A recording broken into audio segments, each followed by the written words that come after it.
दोस्तों मैं प्रभात तिवारी और सार्थक क्लासेस के यूट्यूब चैनल पर आप सभी लोगों का बहुत बहुत स्वागत करता हूं। पीजीटी के प्रथम चरण के जिन विषयों का रिजल्ट जारी किया गया था उनसे संबंधित जो इंटरव्यू डेट है यानी साक्षात्कार तिथि है उनकी तो घोषणा की गई है, कर दी गई और साथ ही साथ जो इंटरव्यू लेटर है वो भी अपलोड कर दिए गए। हालांकि एक प्रोसेस को फॉलो करके आप अपना इंटरव्यू लेटर डाउनलोड कर लेंगे। तो इस वीडियो में इंटरव्यू लेटर से संबंधित जो महत्वपूर्ण सूचना है उस पर तो हम बात करेंगे किस प्रकार से आप अपना इंटरव्यू लेटर डाउनलोड कर सकते हैं, क्या क्या आपको सावधानी रखें।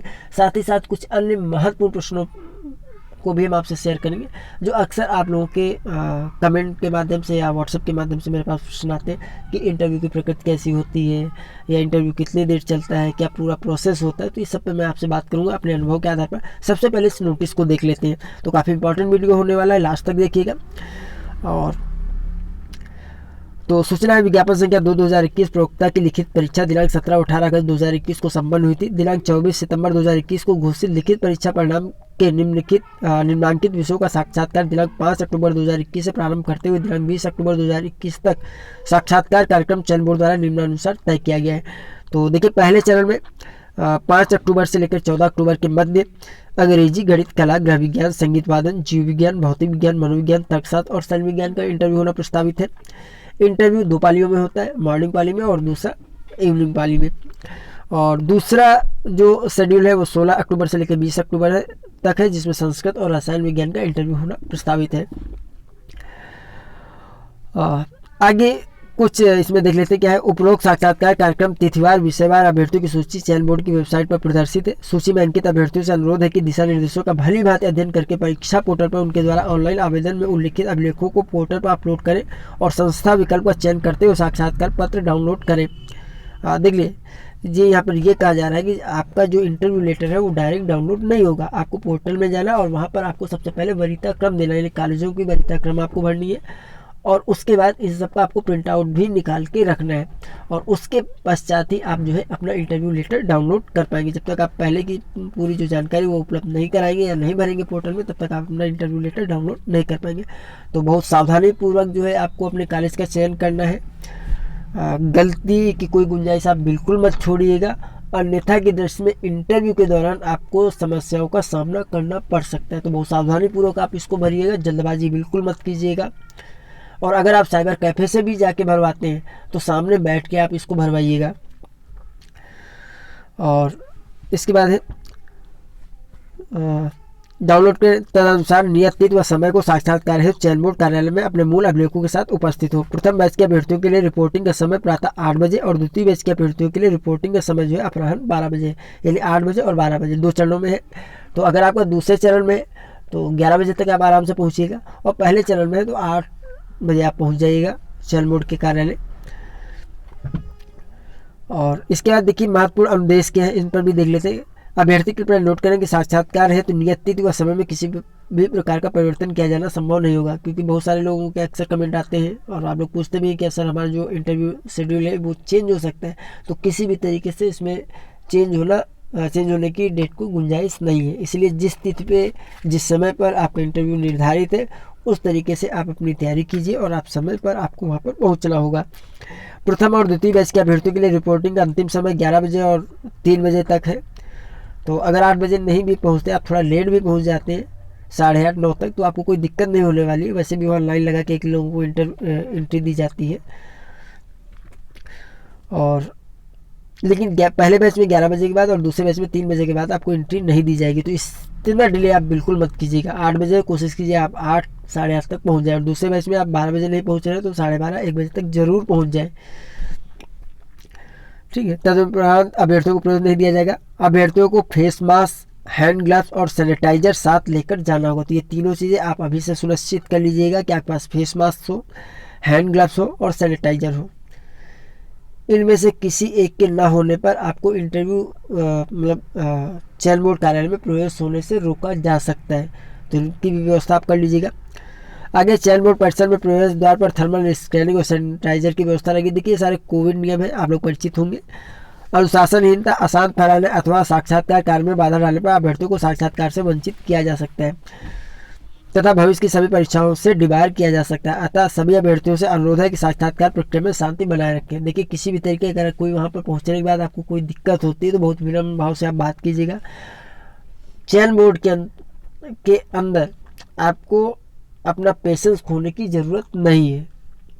कोशिश आप कीजिए कि आपके जितने भी डॉक्यूमेंट्स हैं आप पहले से उनको एक फाइल में एक क्रम में अरेंज कर लीजिए और उन सब की जीरोक्स कॉपी भी आप अरेंज करके रख लीजिए। लास्ट मोमेंट के लिए आप मत रखिएगा, क्योंकि कोई भी डॉक्यूमेंट्स अगर आप वहाँ पर प्रस्तुत करने में फेल हो जाते हैं तो पूरी संभावना है कि आपको इंटरव्यू जो रूम है वहाँ पर नहीं जाने दिया जाएगा। देखिए, जब आप एंट्री करते हैं तो सबसे पहले वहाँ पर वेरिफिकेशन होता है, और जब आपका वेरिफिकेशन ओके हो जाएगा, वेरिफिकेशन मतलब जो आपके डॉक्यूमेंट्स हैं उनका मिलान हो जाएगा जो आपने अपलोड किए थे फॉर्म भरते समय, और जो अभी आप इंटरव्यू लेटर डाउनलोड करने से पहले पोर्टल पर जानकारी उपलब्ध कराएंगे उससे संबंधित जो आपके डॉक्यूमेंट्स हैं, कागजात हैं, जब वो एक बार सही तरीके से वेरीफाई हो जाएंगे, देखिए वहाँ पर पूरा क्लर्क स्टाफ होता है, अलग अलग आपको भेजा जाएगा। जिस क्लर्क के पास भी आप जाते हैं वहाँ से आपके कंप्यूटर के माध्यम से जो आपने अपलोड किया है और जो आप ओरिजिनल दिखा रहे हैं उसका मिलान होगा। ओके होने के बाद ही आपको इंटरव्यू रूम में जाने दिया जाएगा, अन्यथा आपको इंटरव्यू नहीं देने दिया जाएगा किसी भी हाल में। ये मैं पूरा अनुभव के आधार पे आपको बता रहा हूँ, तो इसका आप बिल्कुल सुनिश्चित कर लीजिए कोई भी डॉक्यूमेंट्स आपका मिस ना होने पाए। अन्यथा अगर कोई भी डॉक्यूमेंट्स आपका कंप्लीट नहीं होगा तो आपका माइंड तो उसी में चलता रहेगा, तो इसका फर्क आपके इंटरव्यू पर भी पड़ सकता है। तो इसलिए सबसे पहले आपका काम होना चाहिए कि जो आपका डॉक्यूमेंटेशन है वो बहुत अच्छे तरीके से, प्रॉपर तरीके से कंप्लीट होना चाहिए। और तो ये हो गया। अब देखिए यहाँ पर कुछ महत्वपूर्ण दिशा निर्देश है साक्षात्कार पत्र डाउनलोड करने के लिए। साक्षात्कार पत्र डाउनलोड करने से पहले अभ्यर्थी को ऑनलाइन आवेदन में उल्लिखित अभिलेखों को पोर्टल पर अपलोड करना और संस्था का विकल्प चयन करना अनिवार्य है। और देखिए यहाँ पर भी विकल्प जो चयन करने, आपको अपने विषय और अपने विद्यालय संबंधित ही जो विद्यालय उनका चयन करना है, तो इसलिए पहले से आप मिला लीजिएगा। जो आपके पास विज्ञापन होगा, शायद विज्ञापन जो जारी हुआ था उसमें कॉलेज लिस्ट वगैरह थी, तो वहाँ से मिला के आप देख लीजिए कि जो आपको वरीयता क्रम में कॉलेज देना है वो सही से ही आपको इंगित करना है। किसी भी तरीके का कोई कन्फ्यूजन मत रखिए, कोई भी ऐसा कॉलेज मत रखिएगा जहाँ पर आपकी कैटेगरी में आपके विषय में पोस्ट ना हो। देखिए, विषय में पोस्ट होती है तो कैटेगरी भी देखना होता है। सपोज दैट आप जनरल में है और आपने विद्यालय का नाम देख लिया और आपने ये नहीं देखा कि आप जनरल पर वहाँ सीट है कि नहीं।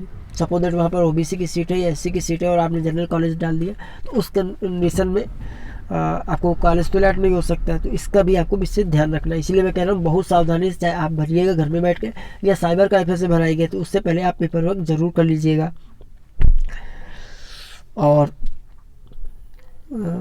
आवेदन में उल्लेख किए गए अर्हताओं से इतर अपलोड किए गए अभिलेख न तो मान्य किए जाएंगे और न ही इनके अधिमानता अंक प्रदान किए जाएंगे। अधिमानता अंक का तात्पर्य है कि अगर मान लीजिए आपके पास पीएचडी है, बीएड है, एमएड है, तो इन सब के, या कोई आपके पास राज्य स्तर या राष्ट्रीय स्तर का खेल पुरस्कार है, आप देखेंगे आवेदन पत्र में सब के लिए अलग अलग अंकों का विवरण था। शायद पीएचडी के लिए 10 था, इसी तरीके से। तो वो अंक आपको तभी दिए जाएंगे जब उससे संबंधित आपने डॉक्यूमेंट्स अपलोड किए होंगे। तो कोई भी डॉक्यूमेंट्स आपको भूलना नहीं है। तो इसलिए अच्छा है कि इंटरव्यू की तैयारी स्टार्ट करने से पहले आप अपना जो डॉक्यूमेंटेशन है उसको सही करें, अपनी आप फाइल को अभी से व्यवस्थित करके रख लें। अभ्यर्थी द्वारा उनके आवेदन में उल्लिखित अर्हताओं के सापेक्ष संबंधित अभिलेख प्रमाण पत्र अपलोड न करने अथवा उक्त अर्हता से इतर कोई अन्य अभिलेख अपलोड करने की दशा में अभ्यर्थी का अभ्यर्थन निरस्त किया जाएगा और जिसका संपूर्ण दायित्व अभ्यर्थी का होगा। यह दोनों प्रक्रिया पूर्ण करने के उपरांत ही अभ्यर्थी अपना साक्षात्कार पत्र और संस्था की अधिमानता सूची को डाउनलोड कर सकते हैं। अभ्यर्थी द्वारा यह सुनिश्चित कर लिया जाए कि उसने संस्था की अधिमानता सूची और अपलोड किए गए अभिलेखों का प्रिंट आउट निकालकर अपने पास सुरक्षित रख लिया हो। ऐसे नहीं केवल आपने अपलोड कर दिया और आपने प्रिंट आउट नहीं लिया, तो ये गलती मत कीजिएगा। उसको आपको प्रिंट आउट भी लेना है, तो प्रिंट आउट भी आपको निकाल के अपने पास सुरक्षित रख लेना है। अपनी फाइल में निकालने के बाद आप उसको अपनी फाइल में लगा ही दीजिएगा, बाहर इधर उधर मत रखिएगा कि मेन समय में आप इंटरव्यू देने के लिए पहुंच जाए और आपकी जो जीराक्स कापी या फोटो कापी या जो प्रिंट आउट है वो घर ही में छूट जाए। तो ऐसी गलती मत कीजिएगा। साक्षात्कार के समय अभिलेख सत्यापन के दौरान अभ्यर्थी को अपनी संस्था अधिमानता सूची और अपलोड किए गए अभिलेखों की मूल प्रतियां प्रस्तुत करनी होगी। तत्पश्चात ही अभ्यर्थियों का अभिलेख सत्यापन हो सकेगा। जिन अभ्यर्थियों का सत्यापन सफलतापूर्वक हो जाएगा वही अभ्यर्थी साक्षात्कार के लिए आगे की प्रक्रिया में सम्मिलित होंगे। यानी आपको तभी जहाँ पर इंटरव्यू हो रहा होगा वहाँ पर जाने दिया जाएगा, अन्यथा की दृष्टि में आपको वहीं से वापस कर दिया जाएगा और आपकी बात सुनी भी नहीं जाएगी। तो इसका आप विशेष ध्यान रखिएगा, कोई डॉक्यूमेंट्स आपका छूटने ना पाए। अभ्यर्थियों को अभिलेख अपलोड करने, संस्था की अधिमानता भरने और साक्षात्कार पत्र डाउनलोड करने अथवा अन्य किसी बिंदु पर यदि कोई परीक्षा हो, यानी कोई शंका समाधान है, तो उसके लिए ये नंबर दिए हैं, आप नोट कर लीजिए नंबर 8468007598 अथवा 0532246685 पर संपर्क कर सकते हैं कार्य दिवस के दौरान। ठीक है। साक्षात्कार पत्र डाउनलोड करने हेतु प्रक्रिया क्या है? तो देखिए, इसके लिए आपको सबसे पहले अभ्यर्थियों द्वारा साक्षात्कार पत्र डाउनलोड करने हेतु उन्हें सर्वप्रथम ई परीक्षा पोर्टल के आप देख लीजिए, यहाँ से आपका इंटरव्यू लेटर डाउनलोड होगा, ना कि यूपीएससी एसएसबी की वेबसाइट से।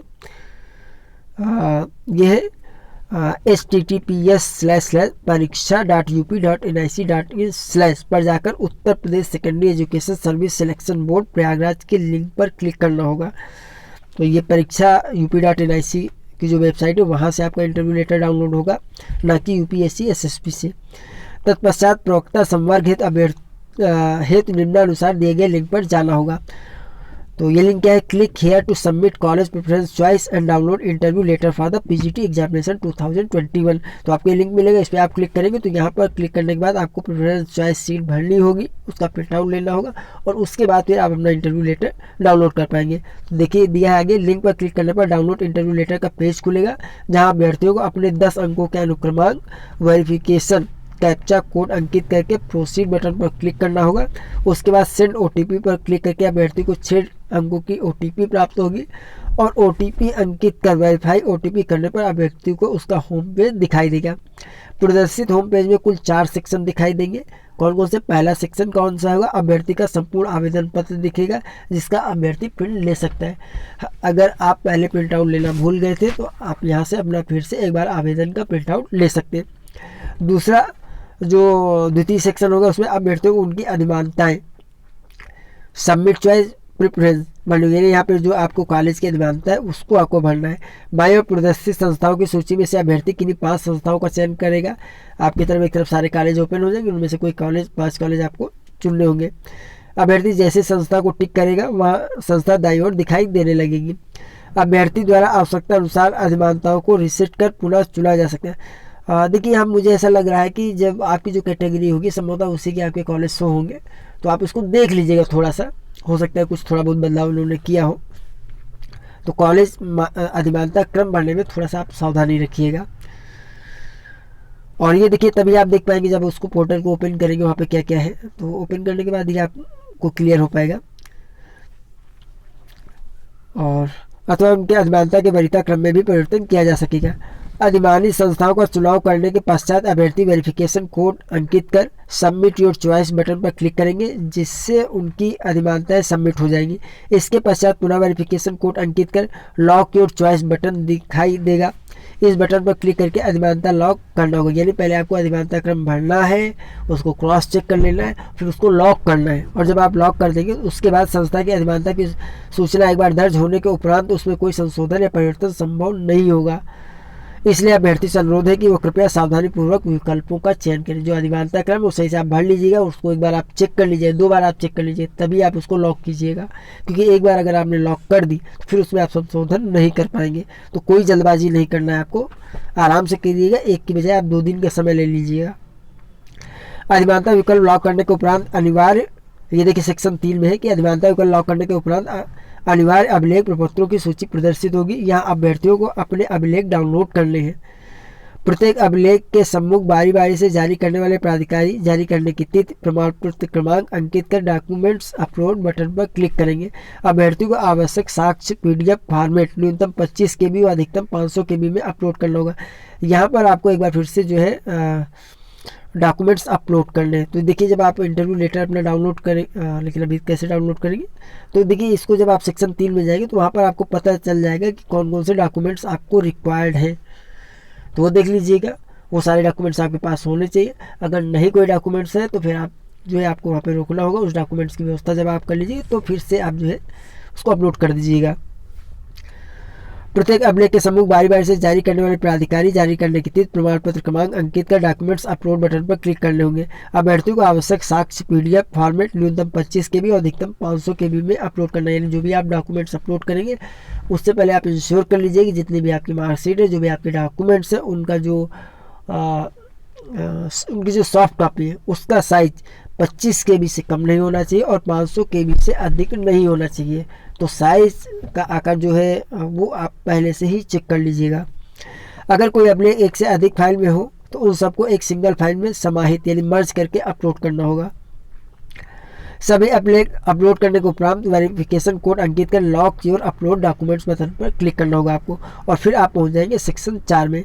सेक्शन 4, अभ्यर्थी अपना साक्षात्कार पत्र, अधिमानतों की वरीयता सूची और अपलोड किए गए अभिलेख प्रपत्रों की सूची प्रिंट करेंगे, जिन्हें साक्षात्कार में अपने मूल अभिलेखों के साथ लाना अनिवार्य है। तो यहाँ पर देखिए 3 चीज़ें, आपका इंटरव्यू लेटर होगा, जो कॉलेज की अधिमानता सूची आपने भरी वो होगा, साथ ही साथ जो आपने डॉक्यूमेंट्स अपलोड किए हैं उनकी वहाँ पे एक सूची होगी कि क्या क्या आपने अपलोड किया है। उन सबको आपको प्रिंट आउट लेना, और प्रिंट आउट लेने के बाद आपको उनको सुरक्षित रख लेना है, लाके अपनी आप फाइलिंग सही से कर लीजिएगा और पूरी फाइल बना के आप सुरक्षित रख दीजिएगा, और उसके बाद फिर आप इंटरव्यू की तैयारी करना स्टार्ट कर दीजिएगा। अब कुछ प्रश्न आपसे बात कर लेते हैं कि प्रश्नों की प्रकृति कैसी होती है, आपका इंटरव्यू कितनी देर तक चलेगा और किस तरीके से आप इस इंटरव्यू में बेहतर कर सकते हैं। देखिए, इंटरव्यू वैसे में एक वाइड एरिया होता है, कहीं से कुछ भी पूछा जा सकता है। हालांकि इसके संबंध में आप सार्थक क्लासेस यूट्यूब चैनल की प्लेलिस्ट में जाइएगा, वहाँ पर इंटरव्यू टिप्स होंगे नाम से एक फोल्डर होगा, उसमें कई सारे वीडियोज़ हैं, उन्हें आप ज़रूर देख लीजिएगा। देखिए, वैसे तो आपकी पर्सनल इन्फॉर्मेशन भी पूछी जा सकती है। पर्सनल इन्फॉर्मेशन के विषय में, पर्सनल इन्फॉर्मेशन का मतलब ये है कि आपका नाम, पता, आप कहाँ से ये नहीं पूछा जाएगा, और ना ये आपको बताना है। आपकी एकेडमिक के विषय से पूछा जा सकता है, पर्सनल का तात्पर्य। उसके बाद दूसरा होता है कि आपके सब्जेक्ट का पूछा जा सकता है, सब्जेक्ट तो आपसे पूछा ही जाएगा, और सब्जेक्ट में नेचर क्या होता है। हालांकि जो पीजीटी का इंटरव्यू है, और जहाँ तक मेरे पास जानकारी, जो अभ्यर्थियों ने मुझसे अपनी जानकारी साझा की, उसमें फैक्चुअल जो फैक्ट्स होते हैं वो ज़्यादा पूछे जाते हैं। बहुत अधिक विश्लेषण वाला कम पूछा जाता है, लेकिन जो फैक्ट्स है, जिस तरह के आपके प्रश्न पत्र में क्वेश्चन आते हैं ऑब्जेक्टिव टाइप में, उस तरह से वन लाइनर टाइप के क्वेश्चन जो है ज़्यादा पूछे जाते हैं। और आपका इंटरव्यू पीजीटी में बहुत देर इंटरव्यू नहीं चलता है, एवरेज 5 से 7 मिनट। हाँ, बहुत अच्छा अगर किसी ने किया तो 10 से 15 मिनट जा सकता है, लेकिन पिछले बार का जो टर्म था उसमें बहुत कम समय में ही आपका इंटरव्यू हो जाता है, तो इसलिए आपको बहुत संभल के आपको जवाब देने हैं।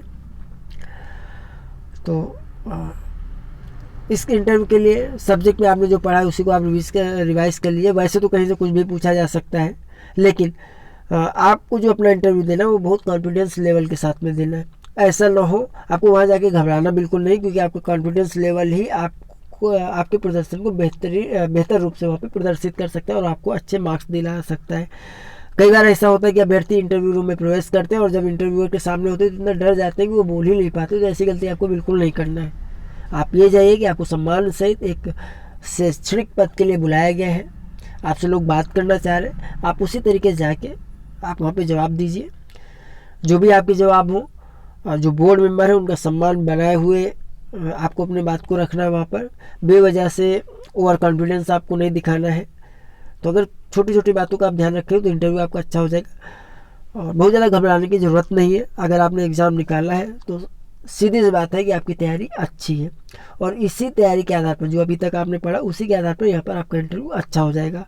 तो बहुत अधिक घबराने की ज़रूरत नहीं है। बहुत डीप क्वेश्चन नहीं होते, फैक्चुअल क्वेश्चन होते हैं। बहुत लंबा इंटरव्यू नहीं चलता है पीजीटी में। तो ये थोड़ी सी जानकारी है और बाकी देखिए मैं इसमें और एनालिसिस करूँगा और आपको इंटरव्यू पर एक कोई नेक्स्ट वीडियो दूंगा तो उसमें मैं ज़्यादा अच्छा बता पाऊँगा, क्योंकि चूँकि अभी नोटिस आई है, जब मैंने देखा तो मैं उतना तैयार होकर नहीं हूँ कि मैं इंटरव्यू में और अधिक बातें आपसे शेयर कर पाऊँ। तो मैं अगले वीडियो में जो पीजीटी का इंटरव्यू है उसमें आपको क्या क्या सावधानी रखनी है, किस तरीके से आपको इंटरव्यू फेस करना है, कैसे आपको तैयारी करनी है, इन सारी बातों पर मैं जो है आपसे बात करूँगा।